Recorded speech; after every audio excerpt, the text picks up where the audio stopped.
Hi everybody, welcome back to part 2, and in this video I'm going to show you guys how to use Selenium to log into Bing.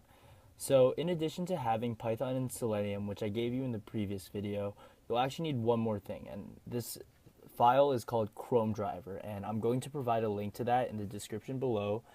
And when you open it, it's going to look a little something like this, and all you have to do is just click on the one that you want or the one that corresponds to your operating system, and from there you'll have a chromedriver file, and all you have to do is just remember where you put it and be able to get the directory for it. So just like where it is in your file system or in your computer.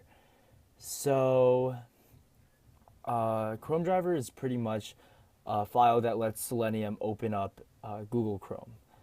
And this will make more sense when we start coding actually. So let's get started.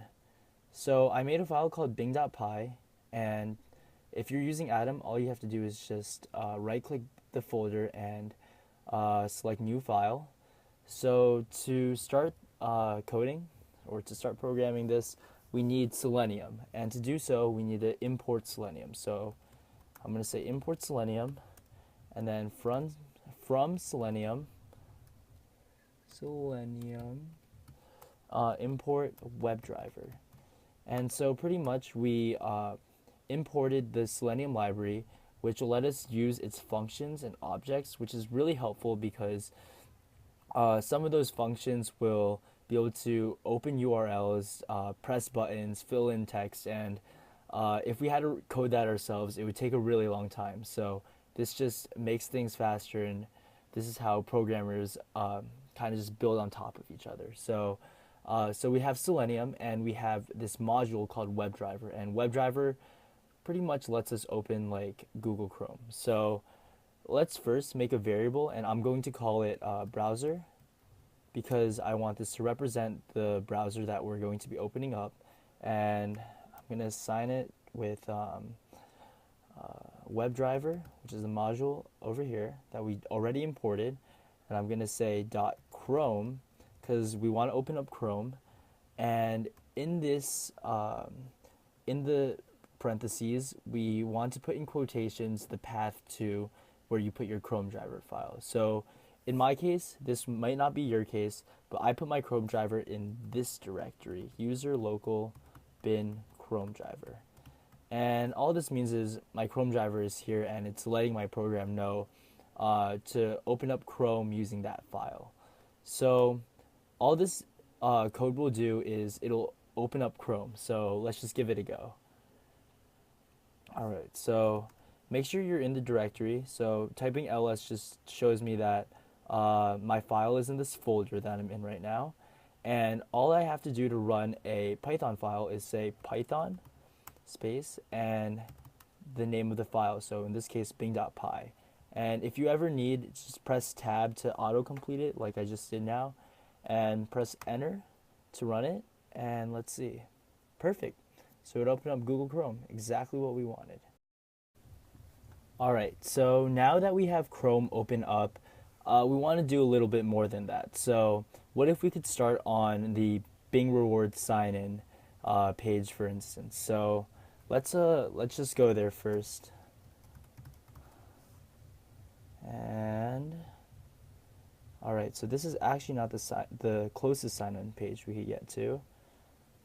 Alright, so this is the sign-in page we want. So to start off Chrome inside of this URL, what we're going to do is we're going to copy this URL, and in here, to open up that URL, all we have to do is say browser, and then call the function get. And inside of get, we put the URL link in here, and it's a little long, but all I did was just I just pasted the URL link in there. And so this time, instead of just opening Chrome, it'll also start go to this URL. So let's just test that out and see if it works. And perfect. So now we have our Google Chrome starting on this URL. So we want to go a little bit further than that. So to log in, we have to first fill in this text field, and then we have to press this next button. And to do so, we're going to have to go into the HTML source code. And so this sounds a little bit complicated, but all it is whenever you right click on like any website, there's always the option to view page source, and this is just the source code of the website. And every element here, like this text field, this text, this like text field, and this button, they're all represented in here. So everything you see here, we can find in here. So let's find where this text field is, because we want to fill it out inside of here. And instead of going to the view source, we can actually do this on Chrome. So we can right click and we can inspect it. So right here, when I have my mouse over this, it'll highlight this text field, telling me that this corresponds to this. Now, for filling out a text field, we need a tag that's called an input tag. So right now, this is a div tag, so that's not what we want. And so every time we find an element to like fill out, or like a button, it needs to be an input tag. So let's move up and see if we can find the input tag. So this seems like another div tag, and that's not what we want. And this seems like an input tag, but it's not highlighting this, so they don't correspond to each other. But alright, so looks like we found it. So this is the input tag, and it corresponds to this text field. So this is exactly what we want. So right now we're going to right click here, and we're going to copy, and then we're going to copy the XPath. And the XPath basically will help Selenium know where in this HTML source code we can find this text field. And I'll show you how to do it. It's actually not as hard as it seems. So all we have to do is, first let's make a variable, and let's just call it email text field. Whoops. And I'm going to set it equal to browser.find element. So we want to find the element, and we want to find the element using XPath. So Selenium actually has this worked out for us really easily, actually. So find element by XPath, and inside of these quotation marks, I'm going to paste what I just copied, and this is the XPath to that email text field. And as you can see, the ID here is I0116, and right here it is also I0116. And so this email text field now represents this, believe it or not. And to fill it out, all we have to do is say email text field, and now we want to send in our email, and in this case it'll be called send keys. So there's a function called send keys, and inside of this function the parameter is what you want to send in there. So I'm just going to put in my email, and when we run this, it'll first open up Chrome, it'll go to this URL, and then it'll find that email text field. And then once it's found it, it's going to put in my email in there, and it'll have it filled out. But obviously, it won't press the next button yet, but we'll see the text on here. So let's just run it and see if our code is working as intended. So Python bing.py, let's run it, and awesome, voila. So it did fill in this text field.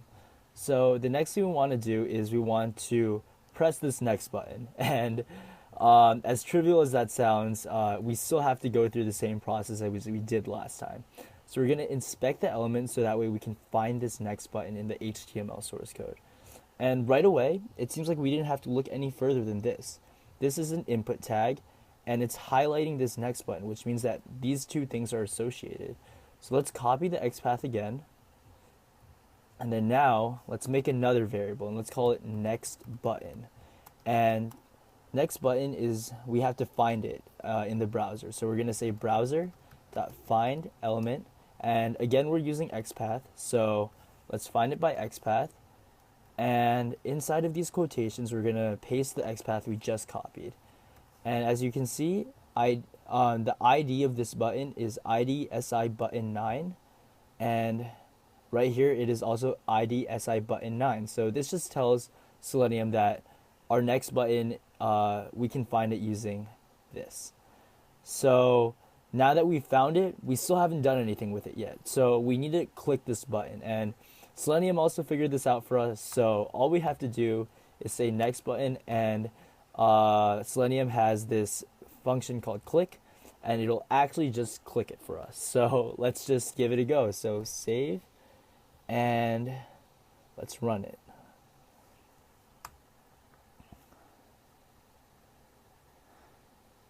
Alright, so looks like it filled it in, and press the next button, and all we have to do now is just fill in the password, and we can do the same exact thing as we did here to fill in the password, and then do the same exact thing with the sign in button and press sign in, and hopefully you will be able to figure that part out.